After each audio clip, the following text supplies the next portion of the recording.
Here's what happened. After the social media conference in 2018, I hit the burnout, and then I had a very important decision I had to make. Do I take this company that has now collected a bunch of debt and take it into bankruptcy?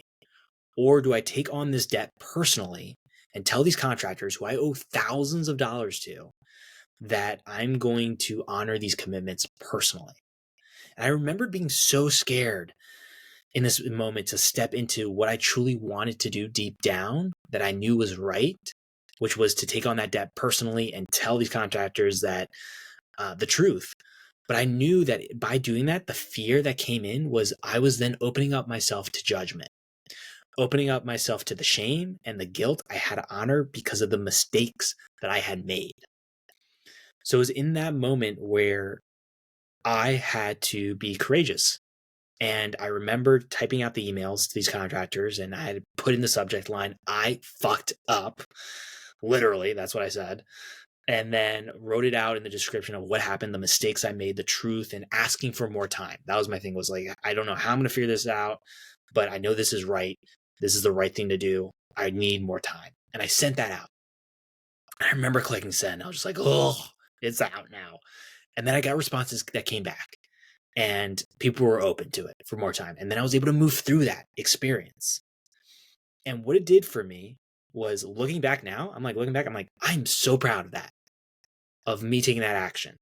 And what it did is it got me on the path of making sure burnout didn't come back in my life. This is Make Burnout Extinct podcast. I'm Robert David Weeks. Today, we are talking about the pride that we feel for ourselves, and specifically how this prevents burnout. I'm going to get into that. But when we get to the heart of the problem, what's coming up is that we are not honoring the commitments that we make to ourselves. I know that you have certain commitments, or let's say certain actions that you want to do that you are choosing not to do. And that is causing you to not move towards what it is that you want in life and the vision and the dream, and you are feeling stuck. Well, I want to get into it today for certain plays that can help you to get unstuck with this and to honor those commitments, because in so doing that, we're filling up the bucket of pride that we have for ourselves. And what that then leads into is confidence. So what I did getting ready to record this was, for the first time, I journaled about why I'm choosing this specific topic to talk to you about. And it was interesting because, like, usually I'll go in my notes app and I'll like just write out different thoughts, and then it's organic and just it starts to flow, and I work on it as I go, but I never took the time to write it out for journaling, just with thoughts that came up. So I got into defining what pride means to me. And how I define it is doing something I wanted to do, even though it scared me. And I relate that to courage. There's a similar connection there. But when I thought of pride, I'm like, that's what I feel. I feel the doing something I wanted to do, even though I was scared. And it's a celebration of that experience. And when I think about, if I did not have pride for myself, when was that? When did that happen for me? And it was when I had moved back in with my parents after my burnout. I had to become financially dependent back on them.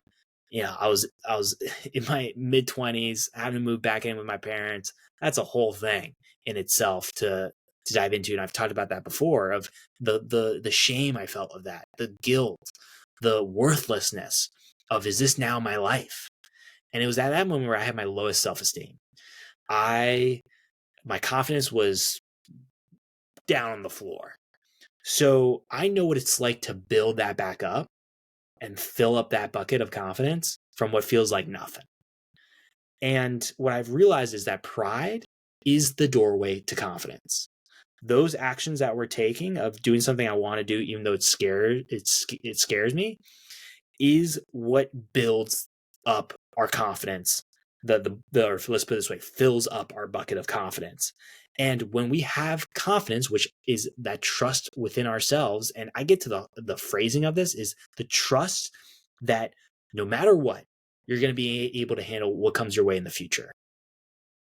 Having that belief just cuts down the amount of anxiety and stress that you could feel in your day-to-day with that belief. When you can embody that belief and not just think about it intellectually, but really get it, that then decreases the potential of moving towards the first red flag of burnout, which is the chronic exhaustion, because we are able to close the loops on the uncertainty of the future that we can feel with anxiety, because of this certainty that no matter what, you're going to be able to handle it.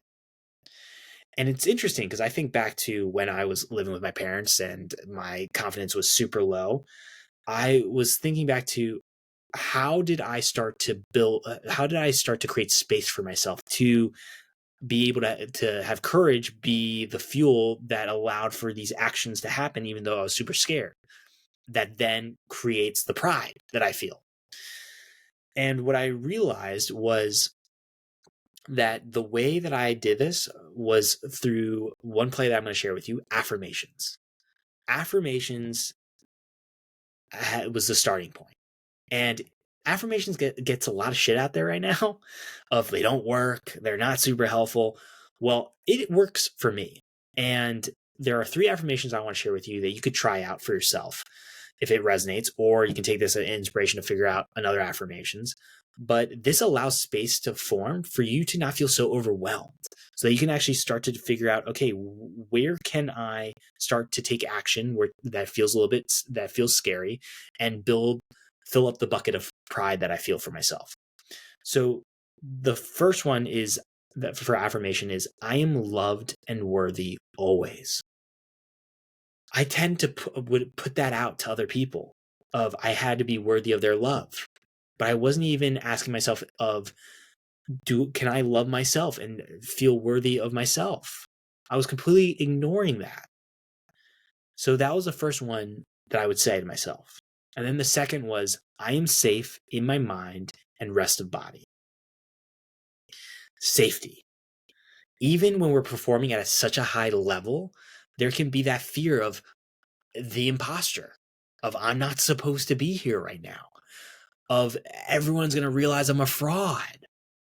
So when we can create that internal dialogue of I am safe in my mind and my rest of body, all of a sudden you are stepping into some really potentially big actions that you're going to take to move towards what you want in life and the dreams you want, on this foundation of safety. And then you get into the third one, which is I'm accepting of who I am. When I would repeat that, I realized that there were parts of myself, my weirdness, the quirky, like I get into making weird noises, and I stumble over my words. I'm not perfect in my articulation. So I would not accept certain parts of me because I'd be worried that others wouldn't accept me. And so I had to figure out what would make everyone else comfortable that I'm talking to and show up as that person. And so it was always devaluing my uniqueness and the essence of who I am. And I'm here to remind you that who you are is such a beautiful gift that you can give to the world. To step into your self and your uniqueness and authenticity and be able to express that out to the world, it is such a beautiful relief that I can give to you for permission to do that. And it's a beautiful gift to give out to the world. Man, it'd be such a boring world if everyone was just the same. And we know that. We may be in a situation where we feel like we're holding ourselves back and it's just so boring out there. So that was the third one for the positive affirmations. And so those are 3 that I would say, I have it in my journal. I have this section, positive affirmations. I write those 3 out and I hold on to that. And what that did for me when I was living with my parents was that it created space to then take it to the next level. And it goes back to the Alex Hormozy quote of, you don't become confident by shouting affirmations in the mirror, but by having a stack of undeniable proof that you are who you say you are. What I did with the affirmations was it created something to hold on to for me to take other action. And what I want to get into is the honoring your commitments. Well, how do we honor commitments? We do the damn thing. We honor the commitment. It's as simple as that. Where the hard part comes in is the consistency of showing up in that way. And I want to remind you, perfection does not exist. There are going to be moments where you're going to slip. And you can go back to the reminder of if you slip once, try to get back onto it. Twice, try to get back onto it. The third time, I think back to James Clear work with Atomic Habits, then you're starting a new habit of not honoring your commitments. So just remember that each moment is a moment to reset and to show back up and put in those reps. But the way that you honor those commitments is you do it. So there are moments, hundreds of moments, even I would say thousands of moments in the day to honor commitments. They don't have to be this big thing either for a commitment. It could be just choosing to make your bed in the morning. That simple task of getting something done, I resonated with, and it's something that I have done now over the years that has helped me to create, one, a certainty of an action and a habit. And then two, if I feel like something's been accomplished, it's clean. I'm a person that really likes to make sure my space is clean and and not messy. I can't.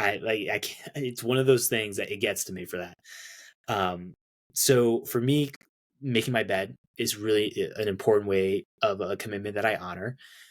Or it could be waking up at a certain time or choosing to create movement in your day, going for mo time, getting your mo time in after your work task. So those commitments, when we can honor the small ones, those are going to fill up the bucket of the confidence. And that will then show us the evidence that we are who we say we are. And what that does for burnout, of how it connects to burnout, is that we then don't have the fueling of the shame and the guilt and the anxiety of we're not going to be able to honor our commitments, because we're able to start to create the evidence that we do honor our commitments. So the way that you can help to make this faster for commitments of like continuously honoring them over time and speed this process up is to celebrate the effort. Celebrate the effort of showing up, doing something that you want to do that feels scary, and then being able to just do some. It's being able to show up and honor those commitments that you choose and to help the body recognize that this is something you want to do more of. So I think back to a story where I asked my partner to be my girlfriend and to get into a relationship. However, it was to, my wording of it was, well, would you be open to being more than just friends? So how she asked for that one, for the response was, well, what do you mean by friends? And I said, I want to be in a relationship. But to get to that point, I had to make the decision that I was going to do this thing and ask her. So for me, I really wanted deep down to do this, but I was so scared to do it. And I remembered we had just gone, it was in Austin, Texas, and we had planned 60 days to travel just as friends. We were both wanting to live the nomadic lifestyle and travel from place to place. And I realized that there are two scenarios here that could happen. One is that this could get real awkward real fast if she says no. So then my anxiety is building. I'm having all these different scenarios that could happen. How am I going to deal with this if she says it? If she says no, how are we going to be able to be in the same space? What do I do to make sure that she feels comfortable? All of these scenarios started popping up. And then there was this other scenario where if she says yes, it's going to be the most amazing next 60 days of my life. This is going to be incredible.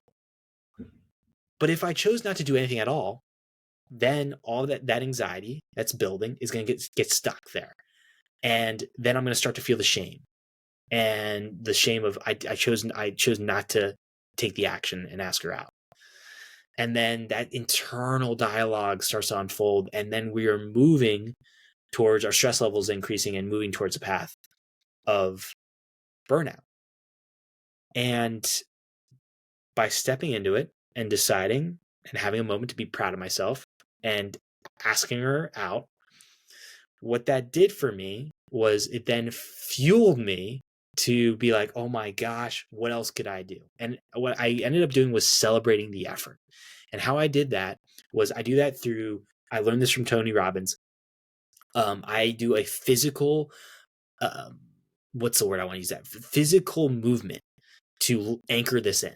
And so it's like a power pose is what you could think of, or a power move is actually the phrase I want to use, power move. So what I do is, if you're listening here, it's I put my arms in an X and put that on my chest. And then I have my hands, palms, touching my shoulders. I tap twice, raise my arms up in this X, and then move my arms down on my side. And I make like this sound like, oh, very intense energy. And it locks it in for my body of like, this is something good that I want more of.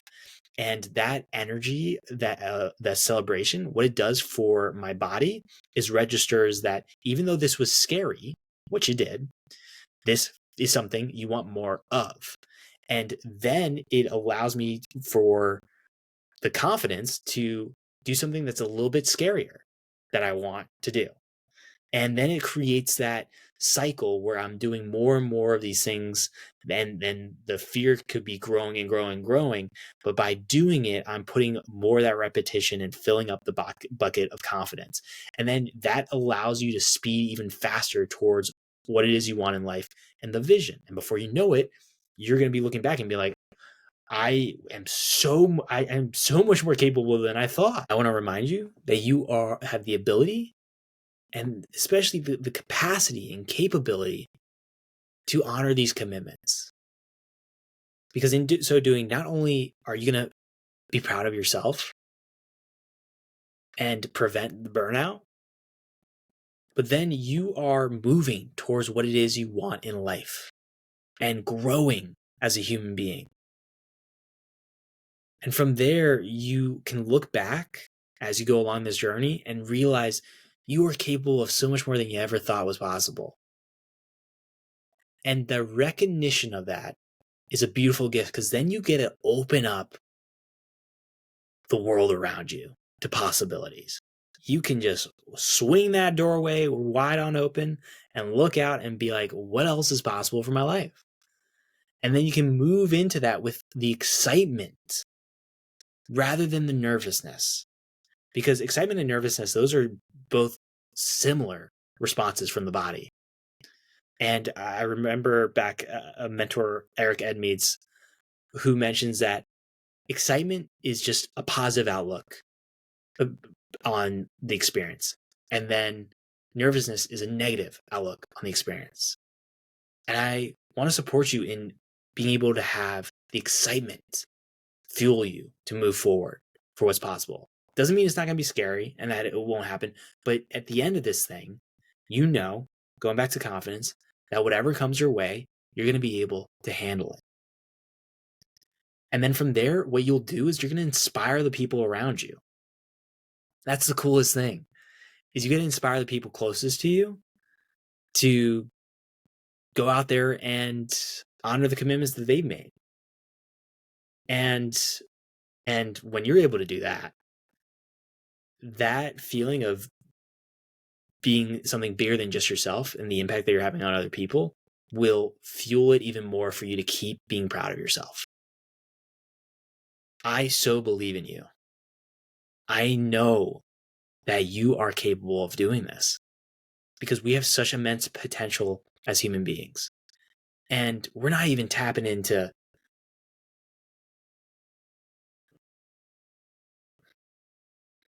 and there are moments where we're just tapping in a little bit of that potential. So I want this to be your permission slip to go out there and to witness what you're capable of, to step into that courageously, to know that it may not always work out, but that you are going to continue to show up and you are going to continue to put in the reps. And yes, there may be people that don't agree with what you're doing, but that doesn't mean you have to stop doing it. You can keep going. This is for you accepting who you are and being able to realize that you're loved and worthy as you. And it fires me up to be in that journey with you. Let's recap for these plays. The first is positive affirmations. You can try that out for the 3. I am loved and worthy always. I'm safe in my mind, and rest of body. I'm accepting of who I am. Those are the 3 that I use. If they resonate, try them out for yourself. If not, take a moment to write down ones for you. And then the other play is to celebrate the effort of honoring your commitment. And that can be through a power move, a way to register for the body that this is something you want more of. And then to remember that you're going to put in the reps over time. This isn't going to happen overnight. But I go to this other quote by Jimmy Carr I'll leave you with, which is, everyone is jealous of what you've got. No one is jealous of how you got it. You're going to have to put in the work. And what's beautiful, you're going to have to put in the work. And I know you're capable of being able to do that. Because from there, it'll lead you to what it is you want in life, the dream and vision you've set out, and then it's being able to create the foundation of an extraordinary quality of life for yourself. If you like this episode, please don't forget to rate this podcast to help get this message out of Make Burnout Extinct. And you can share what resonates with you from this episode by connecting with me on Instagram or LinkedIn. Thank you for taking the time to listen to this episode. I don't take that for granted, and excited to reconnect again soon.